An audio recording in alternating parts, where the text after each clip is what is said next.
우리 10월 20일 체험교회 주일 예배를 드리는 모든 분을 주님의 이름으로 환영합니다. 오늘 예배 자리로 우리를 부르시는 하나님의 말씀은 시편 100편 4절에서 5절까지 말씀입니다. 우리 시편 100편 4절 5절 말씀 우리 앞에 보며 우리 함께 읽겠습니다. 감사의 노래를 드리며 그 성문으로 들어가거라.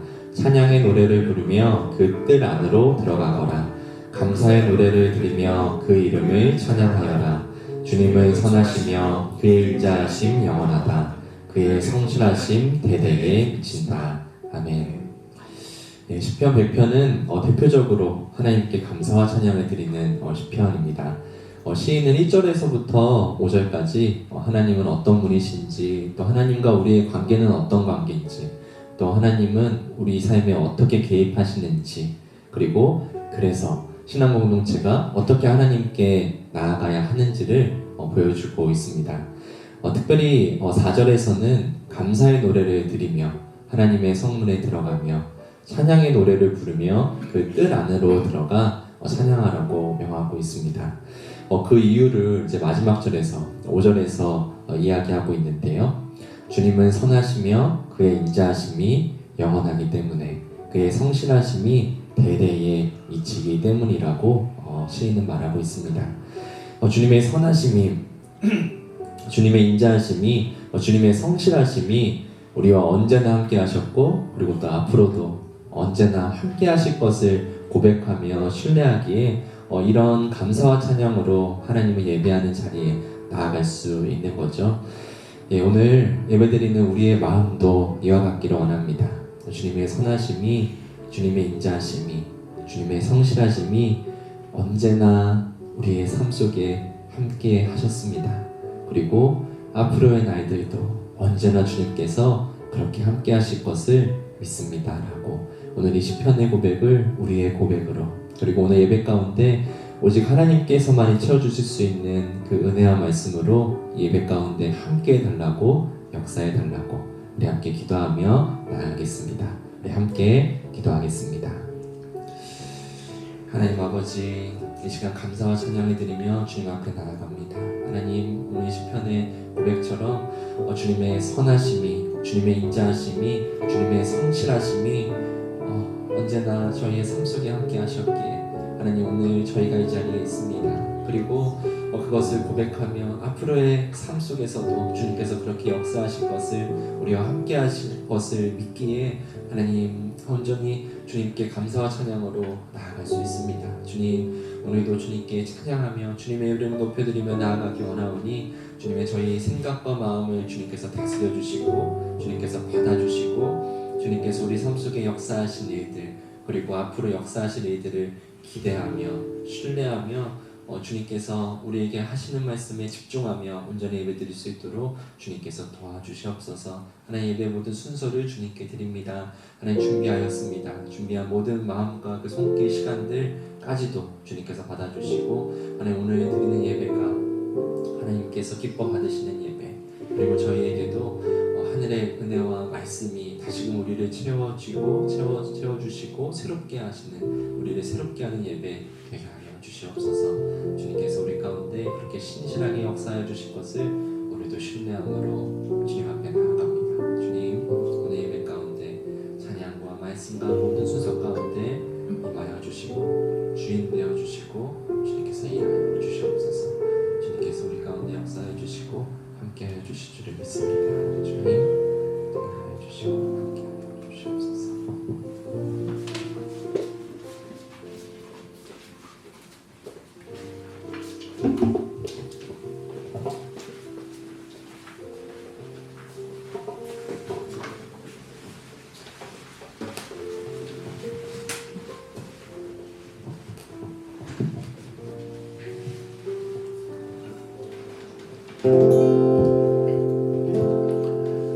우리가 예수님을 믿으니 죄사함을 받고 나의 모든 것이 변했습니다.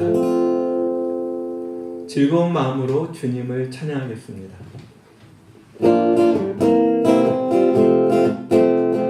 내가 예수 믿고서 죄사함 받아 나의 모든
언제나 얻게 돼.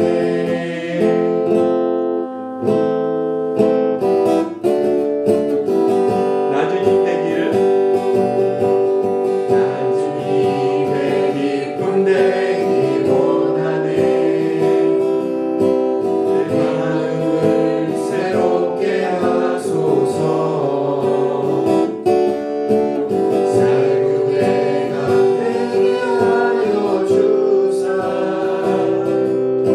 주님의 빛 비추게 하소서. 내가 원하는 한 가지 주님의 기쁨이 되는 것. 내가 원하는 한 가지 주님의 기쁨이 되는 것. 겸손히 내 마음 드립니다. 나의 모든 것 받으소서. 나의 마음 깨끗게 씻어주사. 주의 길로 행하게 하소서. 내가 원하는 한 가지 주님의 기쁨이 되는 것. 내가 원하는 한 가지 주님의 기쁨이 되는 것. 내가 원하는 한 가지 주님의 기쁨이 되는 것. 내가 원하는 한 가지 주님의 기쁨이 되는 것. 우리가 세상 속에 묻혀 살아가다 보면 약하고 힘들 때가 많이 있습니다. 그럴 때일수록 우리 속에 주님을 항상 갈망하는 마음이 더욱 간절하기를 바랍니다.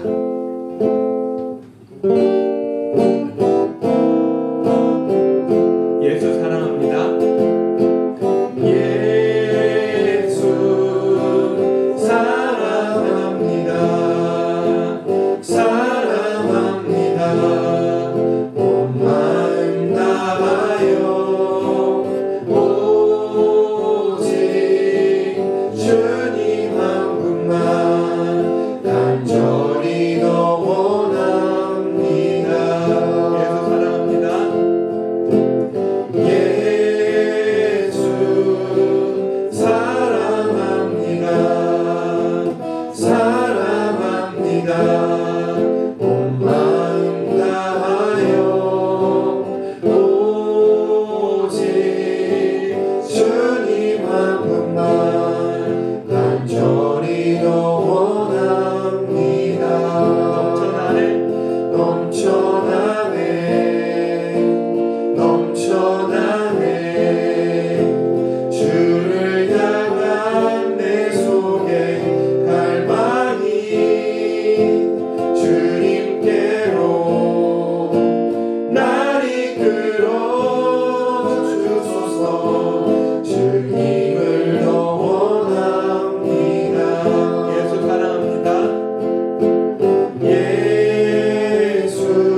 이끌어 주소서. 주 힘을 더 원합니다.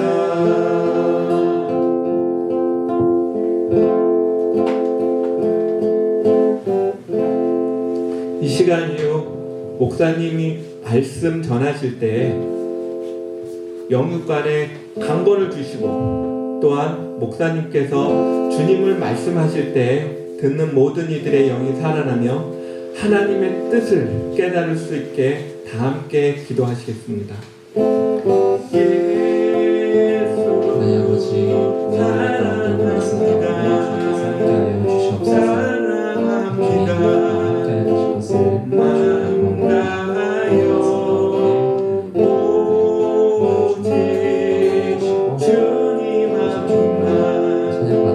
주시옵소서. 주님 함께하여 주실 것을 주님만의 경험은 저희의 마음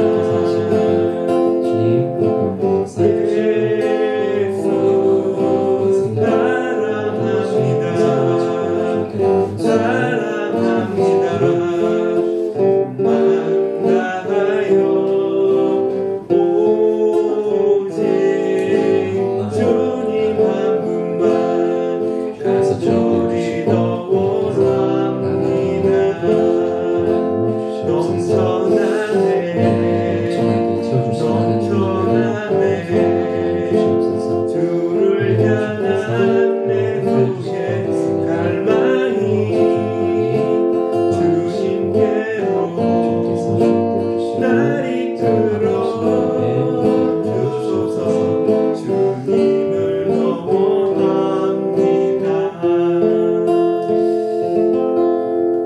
하나님 아버지, 오늘도 저희를 예배의 자리로 불러주심에 하나님 감사합니다.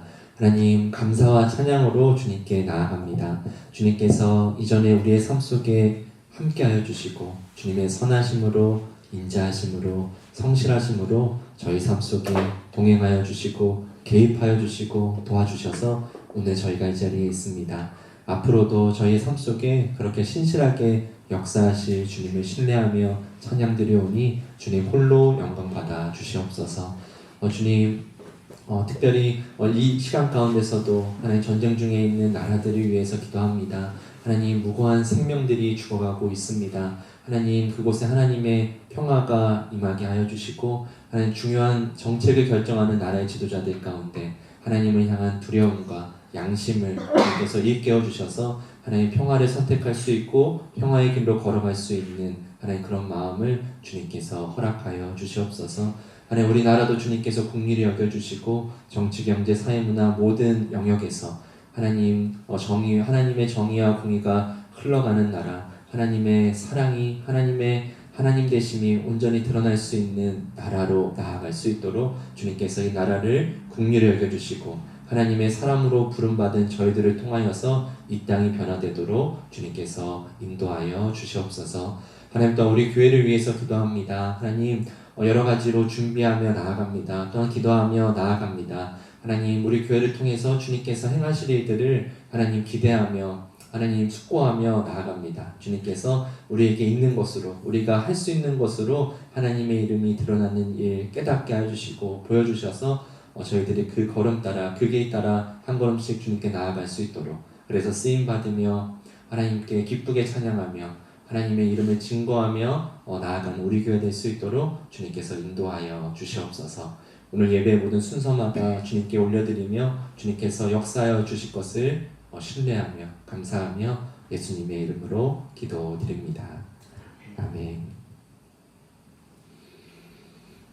예, 광고 드리겠습니다. 오늘 체험교회 주일 예배에 함께 예배드리는 우리 참석해 주신 모든 분께 감사드립니다. 새가족 등록을 원하시는 분은 우리 아래 내용을 참고해 주시기 바랍니다.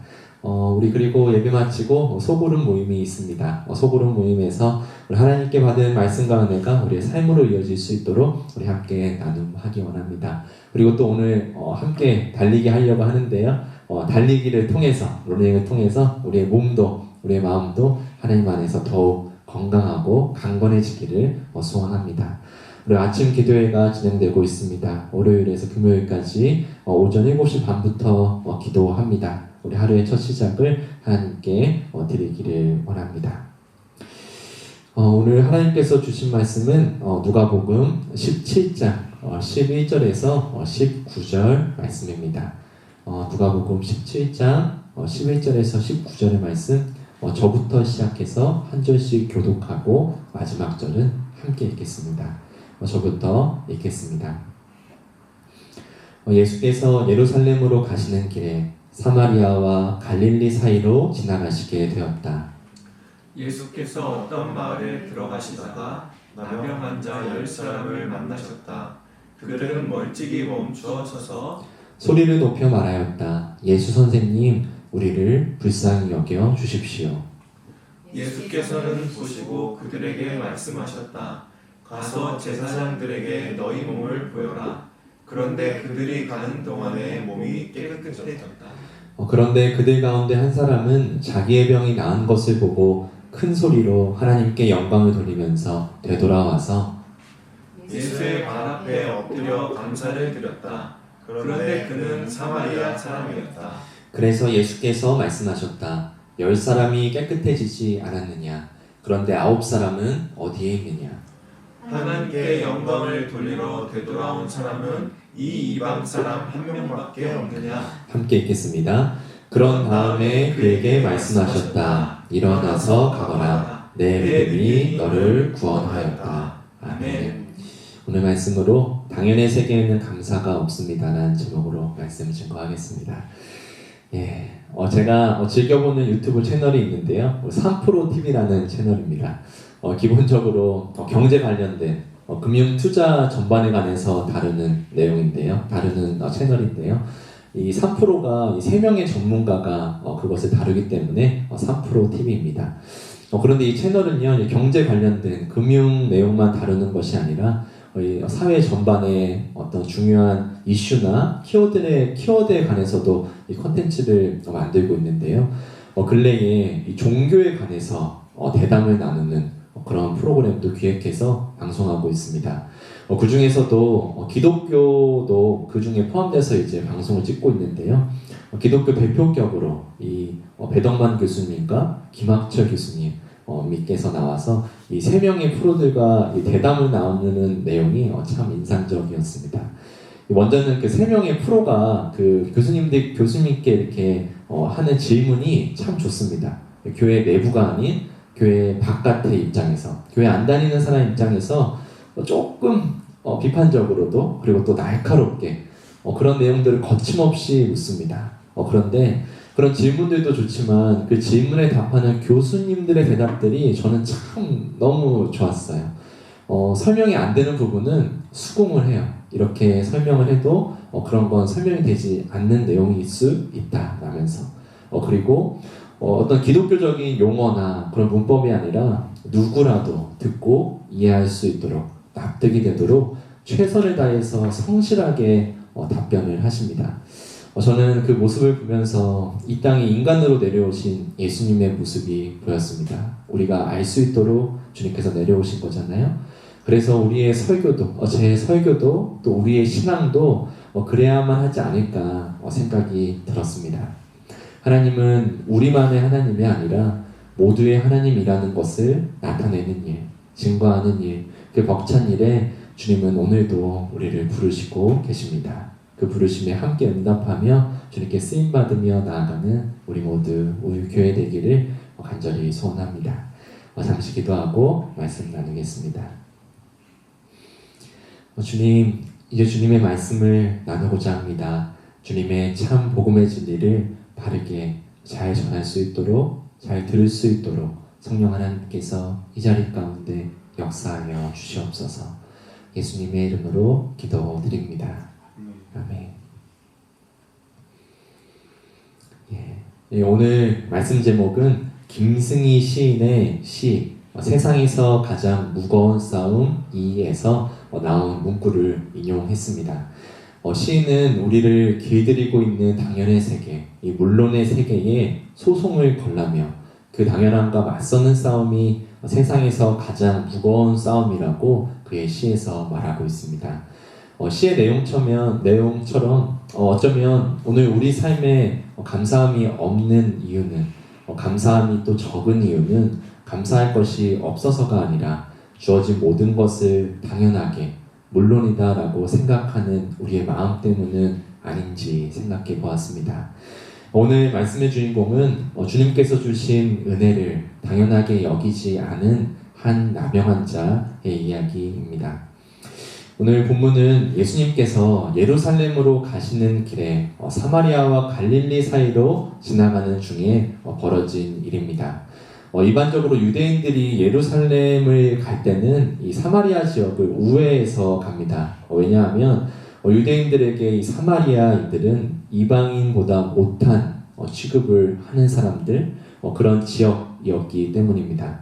설명이 좀 필요한데요. 이 북이스라엘은 기원전 722년경 이 아시리아에게 멸망을 당하는데요. 이 아시리아 제국은요, 이 점령한 땅의 국민을 포로로 데려와서 이 아시리아 지역의 여러 곳에서 살게 했습니다. 강제로 이주를 시킨 거죠. 그래서 북이스라엘도 마찬가지였습니다. 국민 대다수를 근데 포로로 끌고 온 건 아니고요. 국민 중에서 정치적으로 또 경제적으로 영향력이 큰 사람들만 이렇게 데려다가 이 아수르 여러 지역에 살게 했습니다. 학자들은 이 포로로 끌려간 사람들을 퍼센테이지로 봤을 때 북이스라엘 전체 인구의 한 5%에서 10% 정도로 추측합니다. 그리고 이 북이스라엘의 수도였던 이 수도인 사마리아에는 본인들 그 아시라가 정복한 다른 이방인들을 강제로 이주시켜서 살게 했습니다. 이 북이스라엘 사람들과 다른 나라 사람들이 함께 살도록 해서 혼혈 민족을 만들어가지고 이 나라의 민족성을 약하게 하는 거죠. 그래서 결국에는 본인들 나라에 반란을 일으키지 않도록 그런 나라의 민족성을 싹을 잘라버린다 할까요? 그런 정책을 했습니다. 그래서 예수님 시대의 사마리아 사람들은 혼혈 민족으로 즉 하나님께 선택받은 순수한 혈통의 이스라엘 사람들, 유대인들이 아니라 다른 종교와 다른 문화가 혼합된 하나님을 배척하고 하나님께 버림받은 이방인보다 못한 존재로 그들이 취급받았습니다. 게다가 사마리아인들은 예루살렘이 아니라 자기네 지역의 그리심산에서 예배하는 전통을 고수했습니다. 이 그리심산에도 성전이 있었는데요. 이 성전을 유대인들이 그냥 파괴해버려요. 예수님이 오시기 한 100년도 더 되기 전에 100년도 전에 일어난 일입니다. 이렇게 정치적으로 역사적으로 갈등의 골이 깊었기 때문에 유대인들은 아예 사마리아인들이랑 마주치지도 않으려고 이 우회에서 예루살렘을 찾아갔던 것입니다. 그런데 오늘 말씀에서는 예수님은 의도적으로 그 경계선을 자신의 길로 삼아 예루살렘을 향해 걸어가십니다. 사마리아와 갈릴리, 사마리아인과 유대인들의 경계에서 예수님은 나병 환자 10사람을 만났습니다. 만났다고 나와는 있지만 가까이서 이렇게 마주한 것은 아니고요. 이 나병 환자들은 멀찍이 떨어진 채로 있었습니다. 그리고 그들은 소리를 높여서 이렇게 외쳤습니다. 예수님, 우리를 불쌍히 여겨 주십시오. 그들은 예수님 무리에게 가까이 갈 수 없었습니다. 왜냐하면 이 나병 환자들은 당시에 부정한 사람들로 취급받았기 때문입니다. 흔히 성경에서 나병 환자를 이렇게 한센병으로 이렇게 바로 연결해서 이렇게 치환해서 이렇게 이야기하곤 하는데요. 참고적으로 이 문둥병이라고도 하는데 이 문둥병은 그 단어 안에 편견과 차별이 담겨져 있어서 이 병을 처음 발견한 의사 이름이 한센병으로 이제는 부릅니다. 이 나병을 무조건 한센병으로 보는 것은 적절하지 않고요. 전염성이 있는 피부 질환으로 보는 것이 더 적절합니다. 이 나병에 관해서 레위기 14장에 자세히 나와 있는데요. 읽어보시면 한센병의 증상만이 아니라 여러 피부 질환의 다른 여러 내용이 담겨져 있는 것을 우리가 확인할 수 있습니다. 당연히 당시에는 현대의학처럼 그 병을 정확히 구별할 수도 없고 또 치료할 수가 없으니 그들은 부정한 자들로 분류되고 전염성이 있으니까요. 분류되고 배척되고 고립되어서 살아야만 했습니다. 레위기 말씀에서 그것을 명한 것인데요. 이 정결한 것과 이 부정한 것들을 레위기에서 나누잖아요. 그러면 하나님의 말씀이 레위기가 어떻게 그런 것들을 명할 수 있는가? 하나님의 말씀이 잘못된 것 아닌가라고 생각이 들 수도 있는데요. 잘못됐다기보다는 성경에도 그런 시대적인 한계가 있다라고 인정을 하고 그래서 그 안에 담긴 진정한 의미나 정신을 우리가 더 캐내어서 그 안에 담긴 그것을 더 발견하는 것이 더 중요하다고 말할 수 있겠습니다. 그래서 그들은 그 율법이 정한 대로 부정한 사람들이었기 때문에 이 사람들 진 속에서 살 수도 없었고요. 당연한 얘기지만 예배당에 갈 수도 없었고요.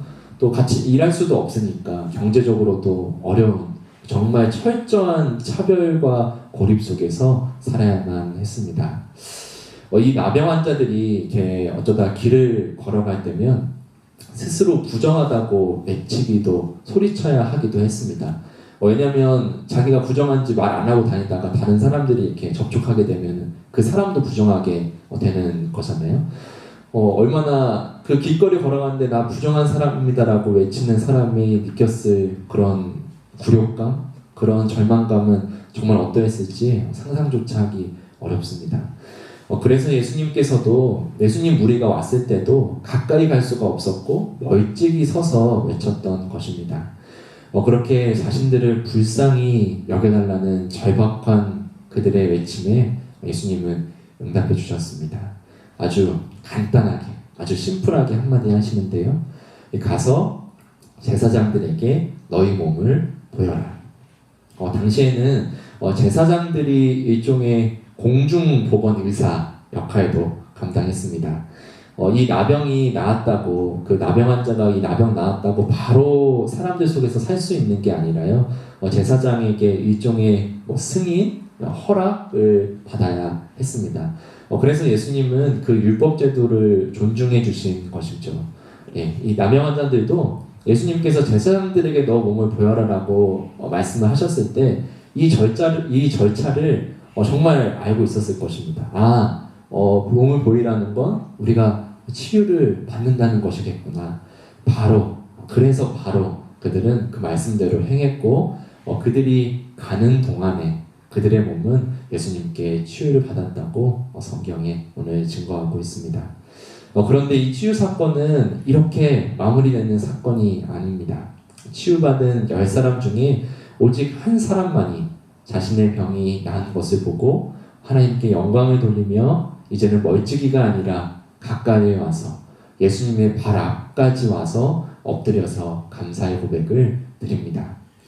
아마 다른 9사람들, 치유받은 다른 9명은 치유받은 자신의 몸을 보면서 이제는 다시 가족에게 돌아갈 수 있겠구나. 이제는 내가 살던 터로, 살던 집으로 돌아갈 수 있겠구나 하는 그 생각에 주님께 돌아와 감사할 생각은 잊었던 것 같습니다. 그 내용이 오늘 말씀 15절과 16절에 있는데요. 우리 한번 같이 읽어보았으면 좋겠습니다. 오늘 말씀 15절, 16절입니다.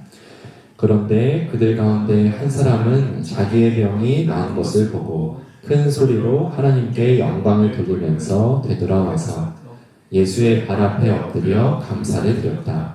그런데 그는 사마리아 사람이었다. 아멘.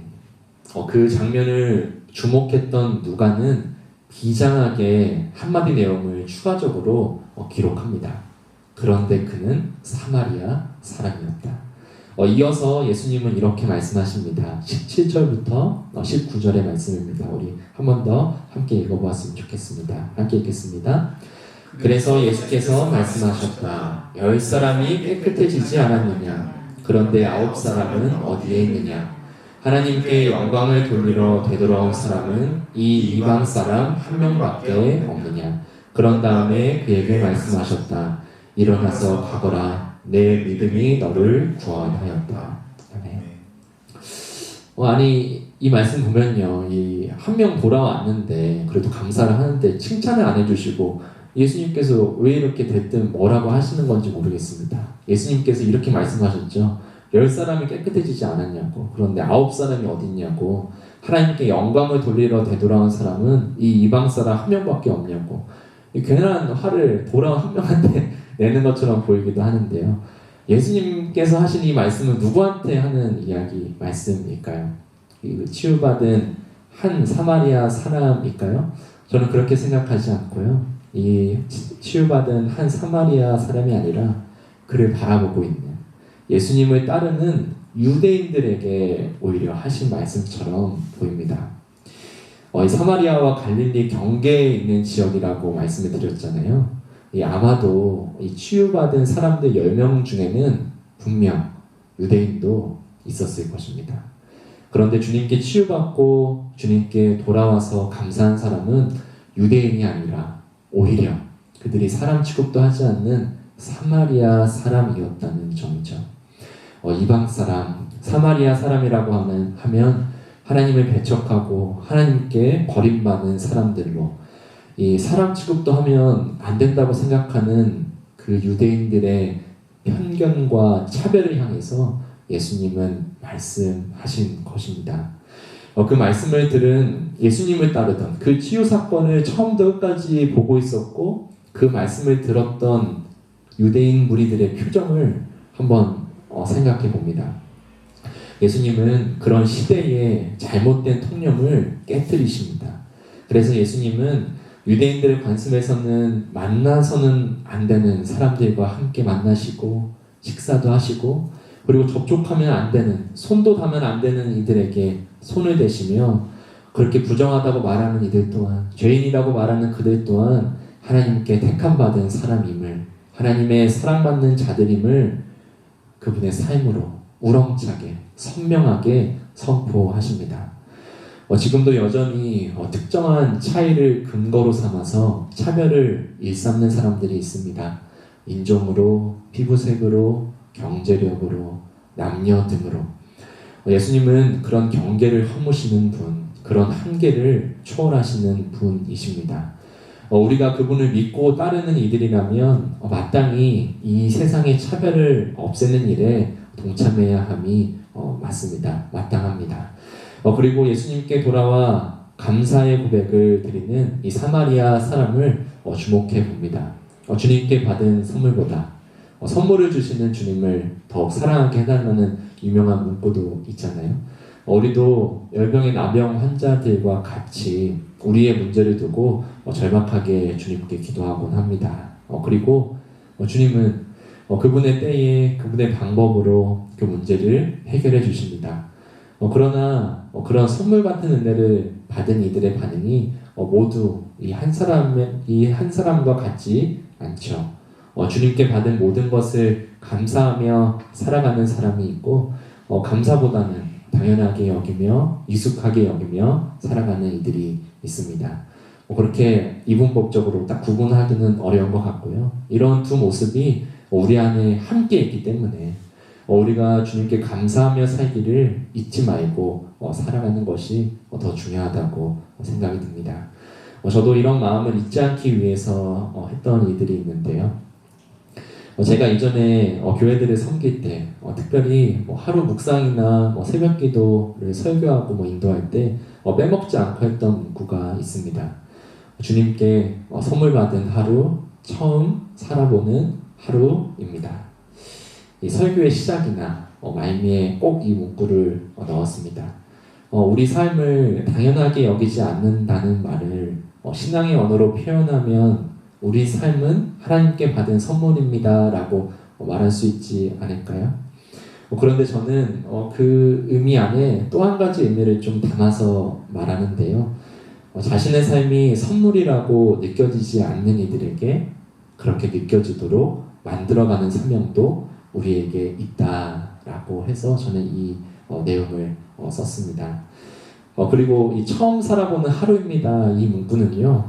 제가 우체국을 갔는데 그 우체국을 담당하는 직원이 꾸며놓은 책상 위에 그 어떤 엽서에 그 엽서 위에 어떤 시인이 적어놓은 거를 엽서가 있더라고요. 한 10년도 더 된 일 같은데 제가 우체국 붙이려고 가다가 그냥 이렇게 기다리는데 이렇게 잠깐 보는데 그 엽서에 적힌 그 시인이 쓴 한 문장을 보고 와 이건 정말 신앙이 있었다고 생각하는데 이건 정말 신앙인들이 고백해야 되는 고백이 아닌가 싶었습니다. 정말 그렇잖아요. 똑같은 하늘은 없잖아요. 그저 똑같다고 생각하는 우리의 마음만 있을 뿐. 그래서 저는 이 문구를 쓰면서 물론 설교를 하는 것이 이렇게 선포하기 위한 말씀이기도 하지만 제 스스로를 향한 말씀으로 나도 주님께 선물 받으며 오늘 하루를 선물로 살아가고 그렇게 고백하며 선물이 되어주고 또 처음 살아보는 하루라고 생각하기 위해서 이렇게 이 문구를 썼습니다. 그리고 저는 이렇게 감사라고 하면은 꼭 떠오르는 시가 있는데 오늘 시가 좀 등장하네요. 떠오르는 시가 있는데요. 소개해드리고 싶습니다.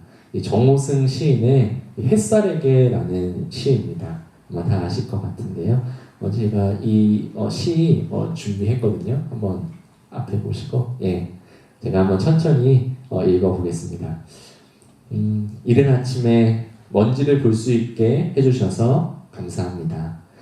이제는 내가 먼지에 불과하다는 것을 알게 해주셔서 감사합니다. 그래도 먼지가 된 나를 하루 종일 찬란하게 비춰주셔서 감사합니다. 이런 시입니다.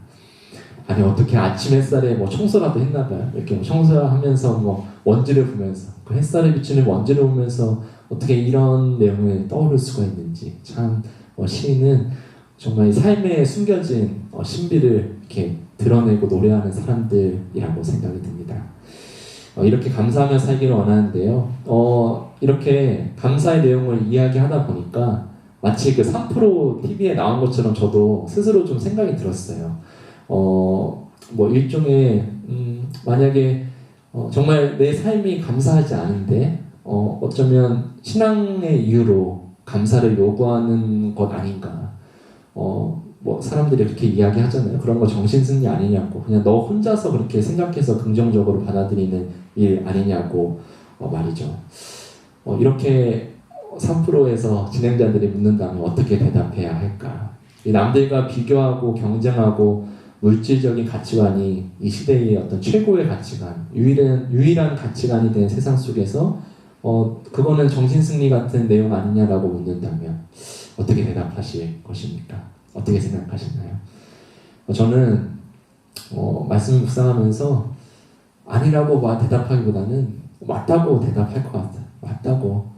누군가는 정신승리라고 말할 수도 있겠지만 그것이 우리에게는 우리가 어떤 것을 중요하게 여기며 살아가는지를 증명하는 가치관이고 신념이라고. 누군가의 내면 세계의 질서는 돈이 정한다면 우리의 내면 세계의 질서는 하나님이, 그분의 말씀이, 그분을 향한 우리의 신앙이 정한다고 답해주고 싶습니다. 오늘 이 마지막 구절에서는 그렇게 감사의 고백을 드리는 사마리아 사람에게 예수님께서 이렇게 말씀하십니다. 일어나서 가거라. 내 믿음이 너를 구원하였다. 여기서 구원이란 단순히 육체적인 질병이 치유받았음의 구원만을 의미하지 않고요. 그의 영혼의 구원, 그의 내면의 구원까지 포함한 구원일 것입니다.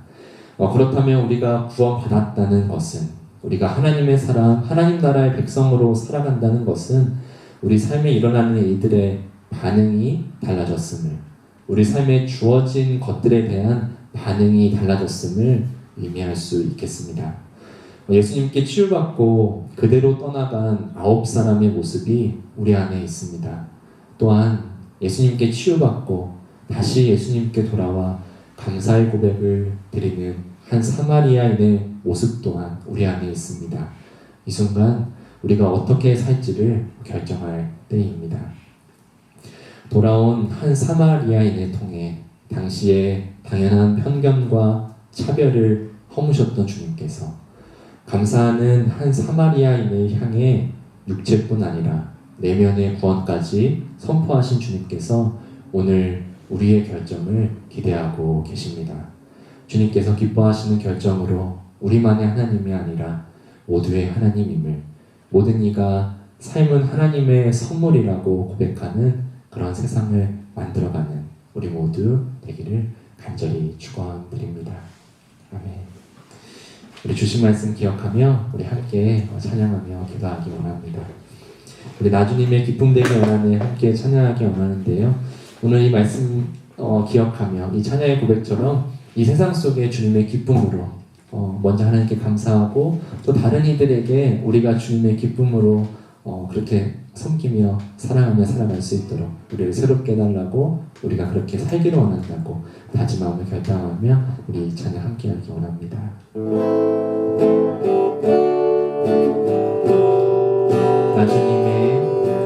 나주님의 기쁨 되기 원하네. 내 마음을 새롭게 하소서.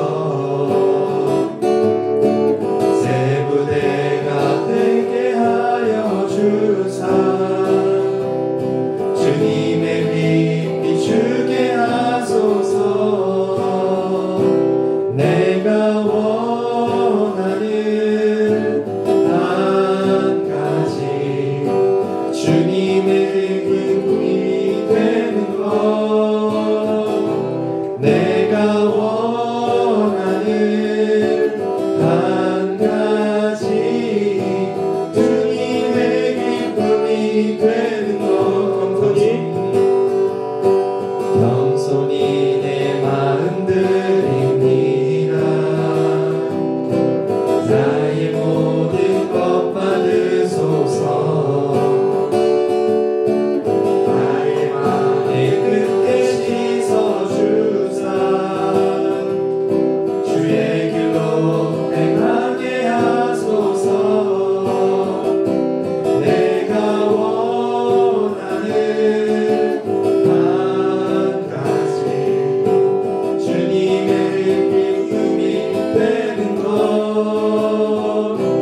내가 원하는 한 가지 주님의 기쁨. 우리 처음부터 한 번 더 찬양하기 원합니다. 나주님의 기쁨 되기 원하네. 나주님의 기쁨 되기 원하네. 내 마음을 새롭게 하소서. 내 마음을 새롭게 하소서. 새 부대가 되게 하여 주사. 주님의 빛 비추게 하소서. 겸손히 내 마음 드립니다.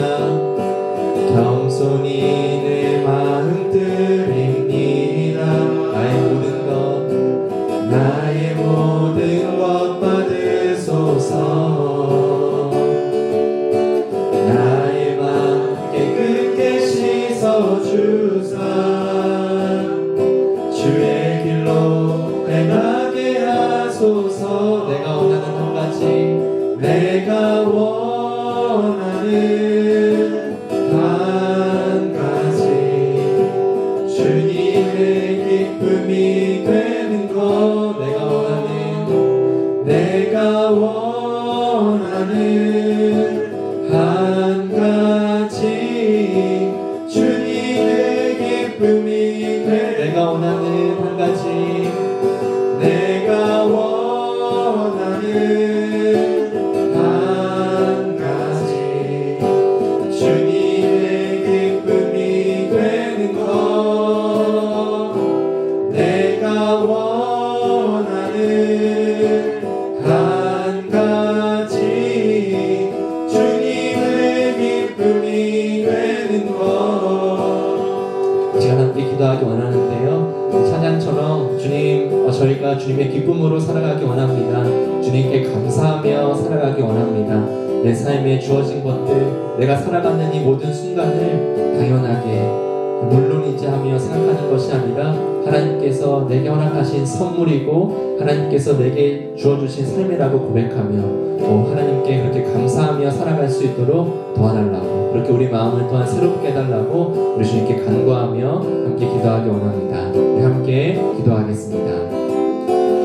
하나님 아버지, 주님의 기쁨으로 살아가기를 원합니다.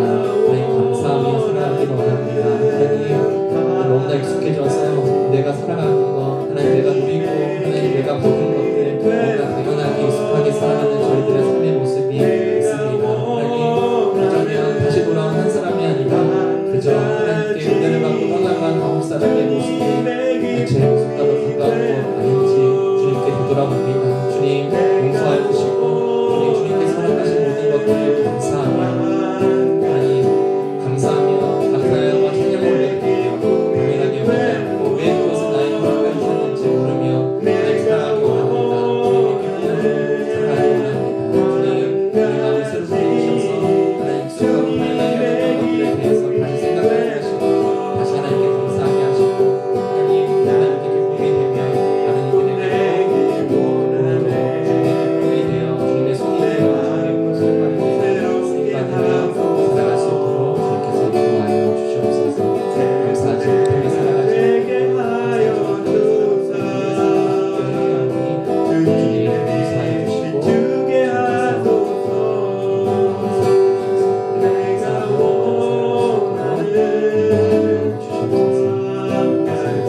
감사하며 살아갈 수 있도록 도와달라는 간구와 동시에 삶을 감사하며 살아가지 못하는 이들에게 삶이 하나님의 선물이라고 고백할 수 없는 상황에 놓인 사람들에게 우리가 하나님의 삶, 하나님의 선물이라고, 우리가 살아가는 삶 하나님의 선물이라고 그들 또한 고백하며 느낄 수 있도록 그렇게 우리를 사용해 달라고, 그렇게 우리가 하나님의 평화가 되고 하나님의 위로가 되고 하나님의 손길이 되어서 다른 이들의 삶이 하나님께 돌아올 수 있도록, 우리만의 하나님 아니라, 다만 만나는 하나님이 아니라 우리 모두의 하나님으로 하나님의 이름이 높임받는 이 땅 될 수 있도록, 하나님, 내가 살아가는 자리에서 내가 만나고 있는 사람들 가운데서 그렇게 우리가 온전히 살아갈 수 있도록 하나님 그렇게 우리를 사용해 달라고 이 시간 함께 기도하기 원합니다.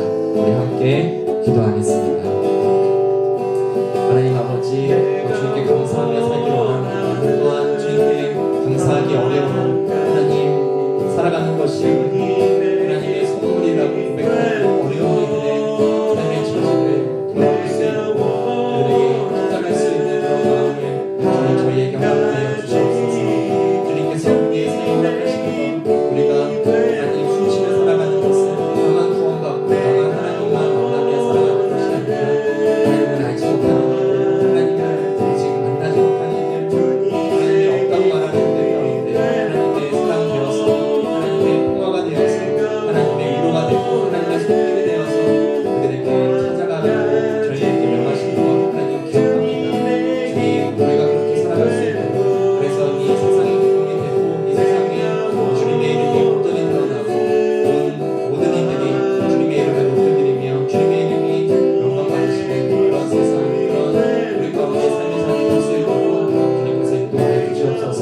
주님, 다른 곳 아니라 우리가 살아가는 그 자리 가운데서 우리가 만나는 이들 가운데서 하나님의 이름 높여드리며 하나님께서 살아계시는 그 증거하며 살아가는 우리 모두 되게 하여 주시옵소서.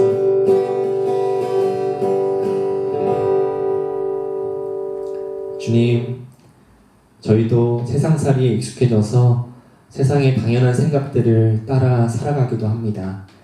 저희도 인생살이에 익숙해져서 모든 것을 당연하게 여기며 권태롭게 살아가기도 합니다.